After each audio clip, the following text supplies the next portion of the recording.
Good morning, everyone. You are here on the Daily Huddle. My name is Saurel Quettan. I am the co-founder of the Daily Huddle, along with my good partner and great friend and brother, Giovanni González. The Daily Huddle comes to you live every morning, Monday through Friday. On Friday, we dedicate the conversation to business and leadership. You can catch the Daily Huddle live on YouTube at the Daily Huddle. Today, I am moved and touched to have the privilege and honor to introduce you to Brian Marshall. Giovanni and I very soon will have terms that we coin Brianisms. uh, Prior to the show, Brian was sharing with us who he is and how he lives life. And one of the things that I'm coining as a Brianism this morning to introduce you, Brian, is we don't do vacations. We just go live life somewhere else. Wherever we are together, I am home. So I could tell you, folks, a whole bunch of things about Brian, but I trust that saying what I just said about him will give you a sense of who he really is beyond his credentials as a serial entrepreneur, beyond his credentials as a business advisor, beyond what he does for his clients, beyond his mission. But I do want to state his mission for you and create you, Brian, as I state your mission. Your mission is to help business owners develop an end game plan, optimize their planning and execution functions, and build cohesive teams to unlock the untapped potential. And yet, Brian, I have a sense that you do not teach your clients how to do that. You simply, maybe, assist them in connecting to something much bigger than themselves and their businesses. And through that, they actually realize something they never imagined they could. So this is who you are for me, Brian. And I wanted to introduce you this way because I am touched and moved by your generosity. And I'm delighted that the Daily Huddle family gets another round to be in conversation with you. Welcome, Brian. Good morning. Good morning. And I have to say, I love the way you make me look. So thank you, Saurel. and people are going to hear more this morning, and they're going to love the way you make them look, because this morning's question that creates the context for this conversation is, how do you help business leaders live their purpose? There are tons of questions out there floating around. How do you 10x your business? How do you grow your market? How do you reach more clients? And this question is rather poignant. Tell us a little bit about what moved you to choose this particular question this morning. Sure. There are lots of experts, certainly more expert than me on technical, skills or how to engineer your financial statements so that you can create financial freedom and so on and so forth. And they're all great, but I know my journey as a business owner started when I was young, started my first company when I was 20. I had no idea what I was doing. And then as I became successful, and I say that with air quotes because I thought success was a destination, I had the opportunity to sell a business and learned a lot after that. I took 5 years off. I was 35 years old. Had promised my family I would spend more time at home because I had sacrificed, personally had sacrificed so much. And I'm not saying that as a, look at me, I sacrificed. I made some huge sacrifices. I hardly slept. I was never home. So at the age of 35, 15 years of that sacrifice, took its toll on me. I was worn out. But I woke up the next morning and realized I had no purpose. My purpose was my business. And I fast forward to where I'm at today. I realize so many of us default to that everything is my business. Who am I? Is tied around the name of my business card, or the success of my business. And during the financial crisis of 2008, I had a lot of people that I looked up to who were broken by what had happened because their identity was tied to their bank account. And when they had lots of commas and crooked numbers in there, they were, studs and studesses of the business world. But when the financial crisis hit, they were broken. And I know some of them never recovered. And I realized that, it's a fallacy to have our purpose tied into our business. Our business should be a tool or an asset that helps propel us towards our purpose so we could live that life that we've always wanted to live. So for me, it was just reflecting on my journey. And then as I started to share my story with people, because I thought it was just me, I was ashamed and embarrassed by financial failure at one point and thinking who would ever trust me as an advisor or a business leader or a consultant. Then I realized that almost everybody I knew was going through the same thing. Mm. And so the other thing I noticed was that when I ask them, I've gone through lots of training. I mentioned I have a men's ministry that we help really facilitate men and help them get connected to what's important in life and come out, 2 days later, come out the other side a different person. And one of the questions that we ask, men is, so why are you here?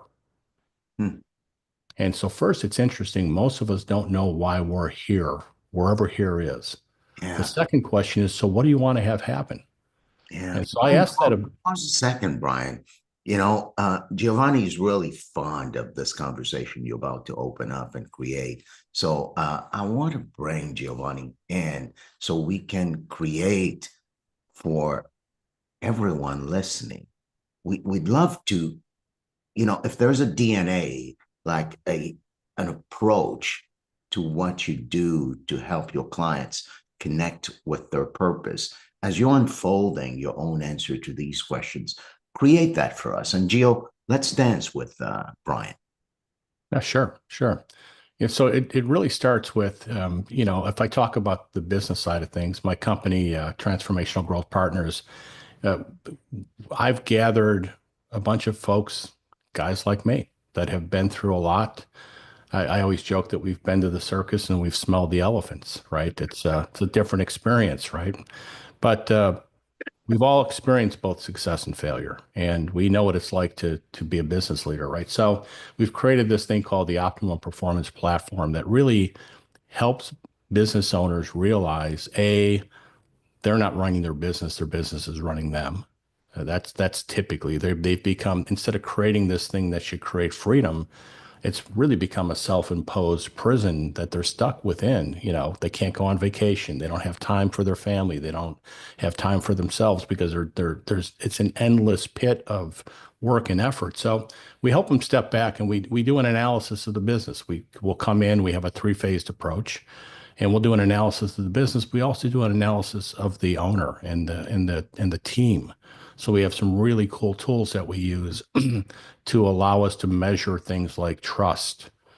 Um, do they actually engage in healthy conflict, or are they holding back because of politics? And do they make good commitments? Are they holding each other accountable? And lastly, are they getting the results? Results are a byproduct of all that.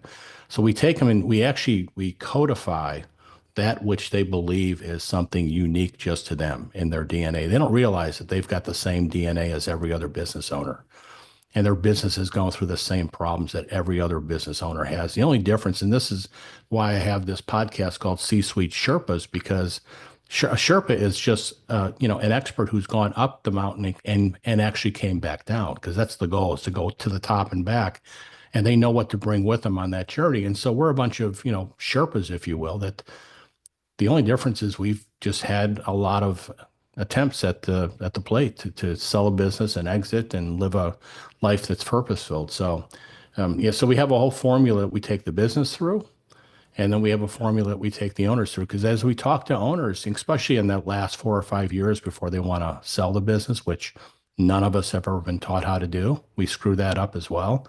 Statistically, 80% of all the businesses that go for sale never get sold. They Mhm. simply just die, die a quiet death. And it's sad because you put your whole life into creating something only to watch the value of it, squandered at the end because you didn't know what to do. And so, we take the owners through this and say, so, okay, you sold your business. Then what? Yeah. And you realize they don't have a plan. And, we're in that, Bob Buford wrote a great book called Halftime. And, it really impacted me because when I had sold my business when I was 35, same thing. I woke up the next morning at 5:30, and the only difference was I didn't have to go to work. And I realized that everything was about, I can't wait to sell my business, so I don't have to work. But, going after something, going towards something is way more powerful than moving away from something. And I was moving away from something I didn't want to do, but I wasn't moving towards something. And I find out most business owners, when they are preparing for that next phase of life, they actually have no plan. The plan is to not work. And they wake up like I did every morning going, what's wrong with me? So, Brian, tell me about this. You mentioned two things, right? One, you have a track that you take the owners through, and then you have a track for the business. Right. Uh, let's take a moment to zero in on the track for the owner. Let's say I'm an owner of a business and you're taking me day one. Help me understand how your clients come in and help us understand the spaces they go through and then where they end up, whether they sell the business or not. Right. Right. Yeah. Like I said, we have a very specific process we take them through. And we start off, every engagement starts off with an assessment. But I'll back up. The reason why they come to us is they've said things like, I think I'm going to sell the business, but I don't know what to do. I don't know. I've never done that before.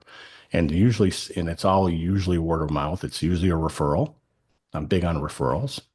And someone will say, well, I've got some guys you should talk to that have been through that before. And let's see if they can help you. So we'll sit down and we do an assessment. And the assessment is we're assessing how prepared they are for what they're about to do. Again, go back to that Sherpa analogy. We're at base camp and the Sherpa's looking at the guy and saying, hey, no disrespect, but you're obese. You're not going to make it up and down the mountain. You need to lose some weight before you do this. It's dangerous. And we're doing the same thing. We're saying you're not ready, right? And there's a reason that we take them through that process of qualifying them, because what we do is we de-risk, or we share the risk in the journey. We actually guarantee the results. If we identify that your business is worth $10 million and we're going to help you achieve that in 2 years, and we're going to help you unlock yourself from the business and make sure that you have a team that takes it over and so on and so forth, as long as you do your part as the client, we'll guarantee our part. And so by guaranteeing it, we say you pay us a flat fee over the next 2 years. And at the end of that 2 years, if you're still not ready for sale or your business isn't worth what you thought, we'll keep working at no additional charge. Now, we have a lot of confidence in our ability. Like I said, the only thing we can't do is guarantee that you'll do your part. And we have a whole accountability process built into that, right? So we take them on this journey, and the first part is we assess the business. We assess the current state, and they're never as good as they think they are.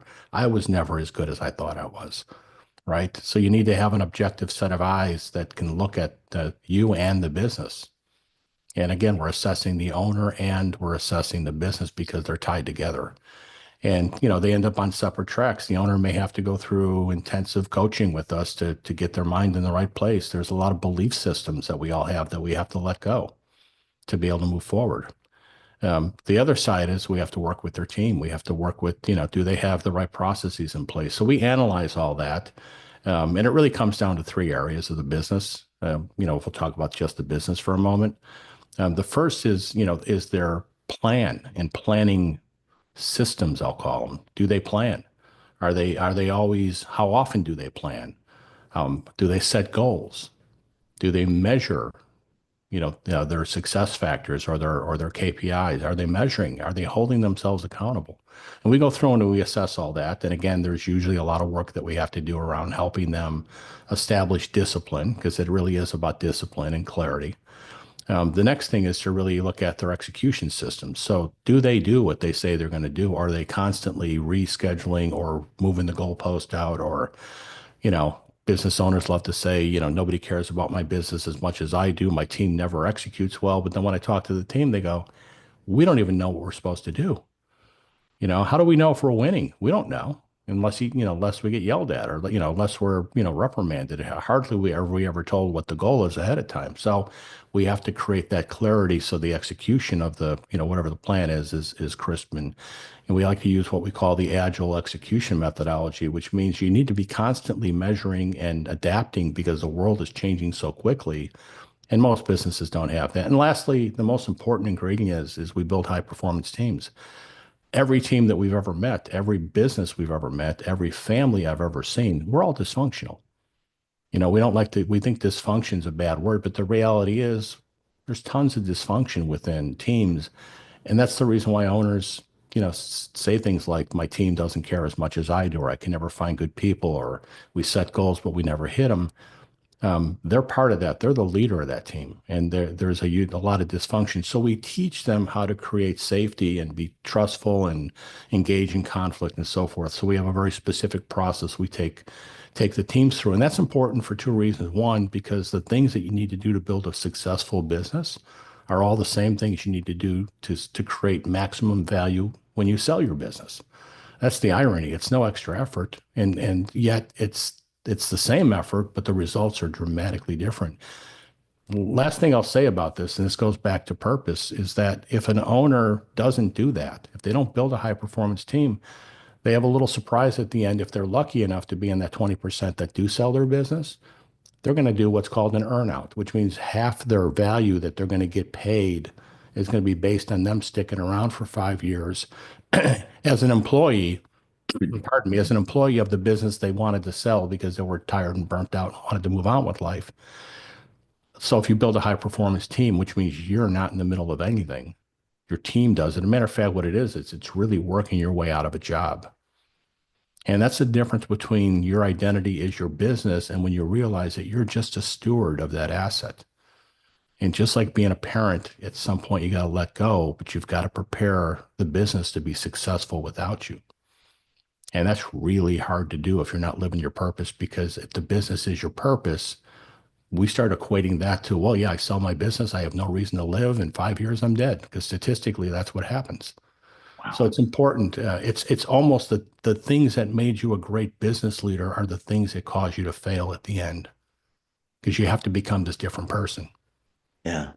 So And so guiding them on that journey is what really fuels us, is helping them wake up and realize it's time for something different. yeah, I love that, Brian. Giovanni,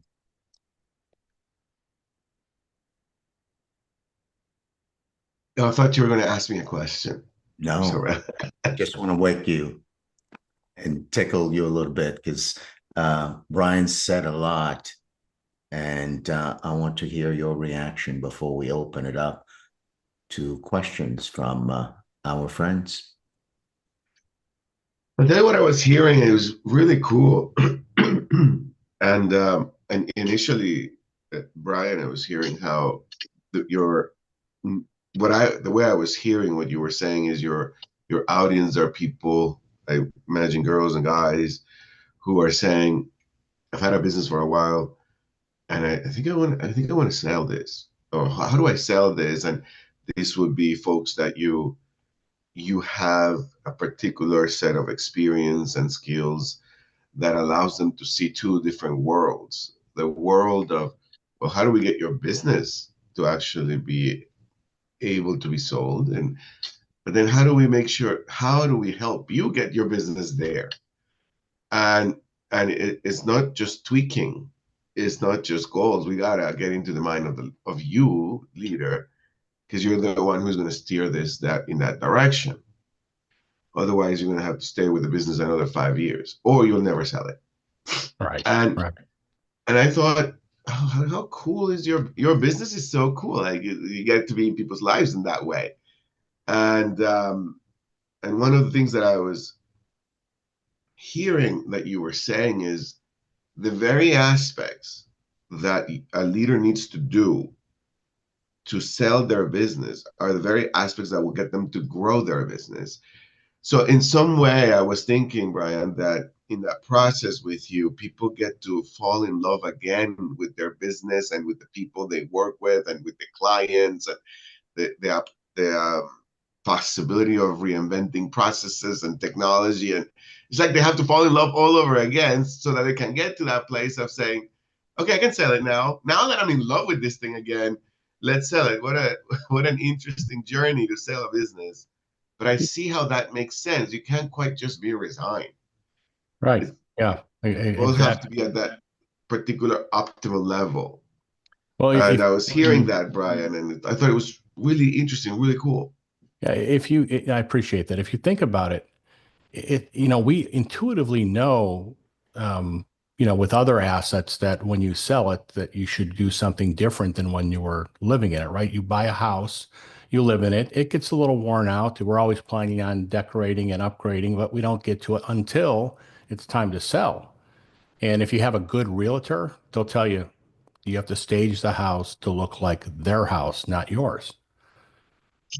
Well, it's the same thing with business. You have to stop, you fall in love with your business, but from a different perspective. It's not your identity anymore. You're a steward of the asset, and your stewardship now involves making sure it survives beyond your tenure. And Yeah. that is a different perspective for owners because if you step back, it's no longer about success. It's about creating significance. It's about helping all the people on your team and all the clients you serve that they serve and all the families associated with it, making sure that they can survive and thrive beyond your particular journey. So And something I'm hearing, I'm taking away from today, Brian, from your speaking, and thank you for being here, is that if an entrepreneur is listening to this conversation, like myself, um, there is it's critical to start a business with the mindset of selling the business. there you go. Very powerful, really Yeah. powerful. Yeah. And Yeah. we have a simple question we ask our clients when they say, "Hey, we want you to work with us." I say, "Why?" Which is not what they're expecting, right? Because I'm not trying to sell anything. I'm actually trying to figure out what's motivating them. And a lot of times I want to make more money. I want to do this. I want to buy a bigger house, whatever. And I say, and then what? Hmm. And I haven't thought about that. I said, well, you need to think about that because the journey is much longer than you're thinking. So if their why doesn't include, and then at some point I will And exit the then what? business. And then Your what? why needs to include and then what? And Oh, I then what? love that. I really love that. Go beyond we all think we're only thinking one Oh, step that's ahead. powerful, Ryan. We're That's powerful, we're playing Ryan. checkers in life, and in life is a three-dimensional chess game. So we got to start thinking 3, 4, 5 moves ahead. So always asking, and then what? That's I learned that it's just the 5 And whys then of what? being the root cause. What is it you really want? I want to sell my business. Why? Oh, I haven't thought about that. Well, you should. Let's talk And about it. then what? I Yeah. love And then that. what? Yeah. I want to start my business because I want to have more free time. And then what? And I if you had love that that. free time, what would you do with it? I Yeah. would play a lot of golf. Okay. So when you realize that you don't love golf as much as you thought you did, then what? I don't know. All right. Let's talk about the options. And, so it's to get them to start thinking 5 moves ahead because if they're not being compelled to move forward, once you move away from something like I don't want to work, it loses all of its energy. You lose your motivation. And I hear business owners all of a sudden they sell their business and they go, I have no motivation. Like I sleep 10 hours a day and wake up and I'm tired. I don't have the energy I used to have. And it's because they're not connected. They've lost their connection to purpose. And so it goes back to that question you asked, Saurel, why do we do what we do? Because that is ultimately the journey is to be purpose driven. And most of us are never driven by that. And then when we are, we should be, and we need it the most, we don't have that connection to it. So Brian, the other thing I'm hearing is that it's so customary and normal for people to just be in business for what they think their purpose is, which is make money, live a good life, leave a legacy for the kids. Could you share with us, because I'm connecting a bit to how you work with your clients and what your clients realize for themselves as their purpose. Could you share with us what has inspired you in the purpose statements, or what your clients have been able to achieve as they work with you through this series of, what I imagine could be annoying for them when you're doing it. And then what? And then they get to this thing that like turns into the miracle they've always been looking for. And that left you inspired. Share with us a couple of those. Yeah, so I'll give you an example of a guy who I just admire. He had built from scratch. He had built a business, and like most entrepreneurs, he had the better mousetrap syndrome. I could do what I'm doing, in my job. I could do it better. So he went off, risked everything, started a business, built a beautiful business, and faith-based company. They're just every value that I would ever want in a company that I was involved with, and yet there was something missing. There was a I realized what it was that this man had built this business, and his entire identity was that business. Now he loved his family. He, was a good dad, good husband, good, all that. But really, truly, what got him out of bed in the morning was going to work. And so we came in and said, hey, if you're going to sell this thing, because that was his plan, you need to be. And then again, he was the guy who he was the steward of the asset, and he had all the right words, but he struggled with letting go. So he hired a CEO, and then ended up the CEO quit like after a year. And then we came in because he wanted to make his son the CEO. And actually, matter of he brought us in because he made the son the CEO, and the son was going through the same thing. And we started to, have conversations with him and saying, so what's the one common denominator in the two CEOs that you are absolutely, driving out of the business? And he goes, me. So we got to like, so what's your purpose? Why, what are you going to do after you sell the business? And he didn't really know. He had some cursory, I'm going to do this, I'm going to do that, but it was all about estate planning and the stuff you're supposed to do. We said, well, what gets you out of bed at night? And we realized that, that he wasn't connected to purpose. So fast forward, we took him through this process that I described earlier. The business was worth $400 million at the time when we met him. He ended up selling it 2 years later for $800 million. And he also created a not-for-profit, and now he spends all his time channeling his leadership and his energy towards helping people that don't have access to resources like him. He provides all kinds of access to people that are underprivileged, and he is more engaged, more excited than he ever was in business because he was truly connected. He's a servant at heart, but he was serving the business. He was being the business guy, entrepreneur of the year, all the things that he thought were the things that were important. So seeing someone become unburdened because it is, being a business owner is a huge burden. It's stressful. You have no one you can talk to. You can't go home to your family and say, I have no idea what I'm doing. You can't announce to your employees, this is the biggest company I've ever run. I'm scared. You just suck it up. And so all of a sudden being unburdened and just being able to do what he loved to do the most, which is serve. And selling the business gave him the assets and the tools to be able to do that and kind of seek that freedom that he wanted. So for me, watching him become unshackled and free, and you can see that it's a different experience, and when they've made that. But before that is a huge struggle, and a lot of it is us wrestling, with our image of ourself to let go to be the person we're supposed to be. And once you break through that, it's amazing. And that's why I love those ministry weekends that we do. It's the same process, watching men come in with all their burdens and then watching them let it go.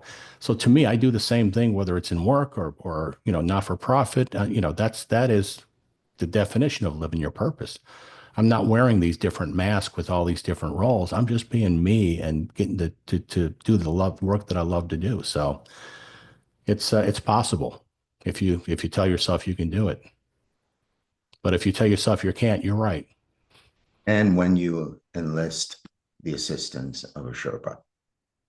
Yeah, that was the hardest part for me. Asking for help is really tough. Yeah. I want to acknowledge you as the Sherpa. Oh, I appreciate that. Yeah. Giovanni, before Brian says a final comment, questions, comments, anything else? Well, sorry, it's already 9:33. I have lots of ways where this conversation intrigues me, but I'm gonna end it here, Saurel. Yeah. Thank you, Brian, for being here.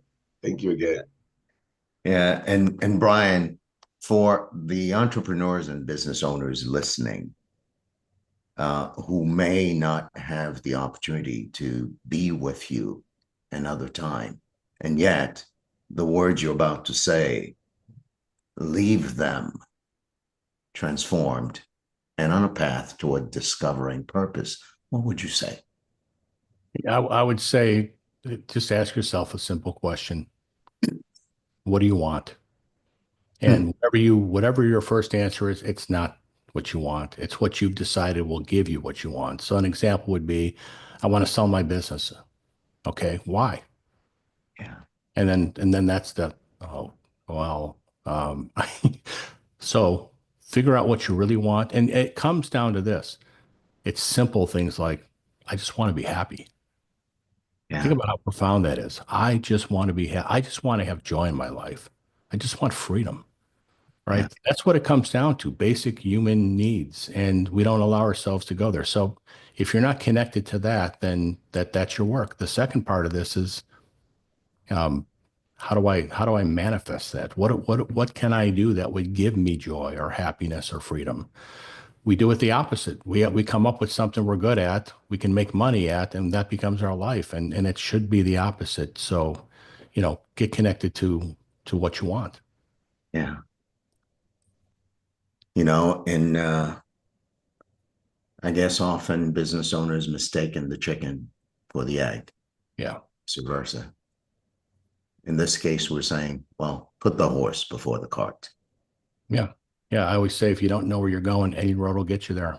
Yeah. Brian, thank you. It's so delightful to be in conversation with you. I give thanks to God and the universe for the gift you are to humanity and the gift you are to your clients.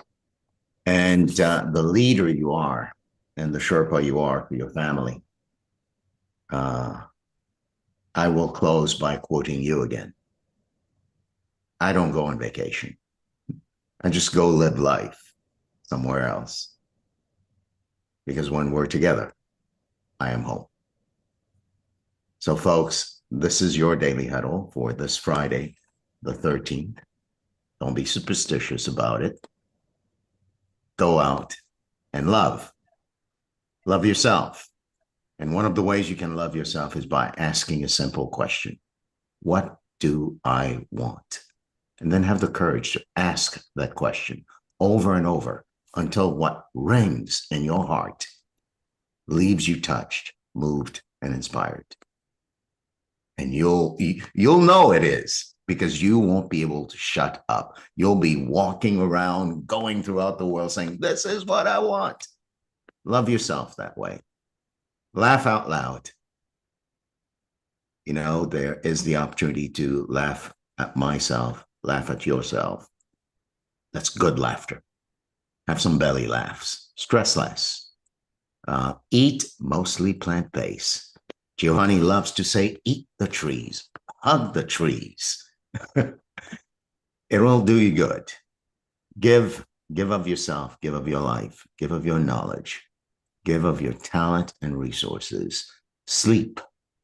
Giovanni loves to say 8 hours. I say, don't worry about it. Wake up when you wake up, sleep when you sleep. Just make sure you get enough. If you're tired, your body will let you know, but do sleep. And move your body. Get some exercise. And last but not least, check your assumption. As Brian mentioned, the first answer to what do I want is usually not the answer. And perhaps the first answer to every question you ask yourself may not be the answer. So check your assumptions and live inside your purpose. This is your daily huddle. We're here every day from 9 a.m. to 9:30 a.m. ish. And we also stream live on YouTube at the Daily Huddle. I love you. Giovanni loves you more. Come back here on Monday morning. We'll be here bright and early. Until then.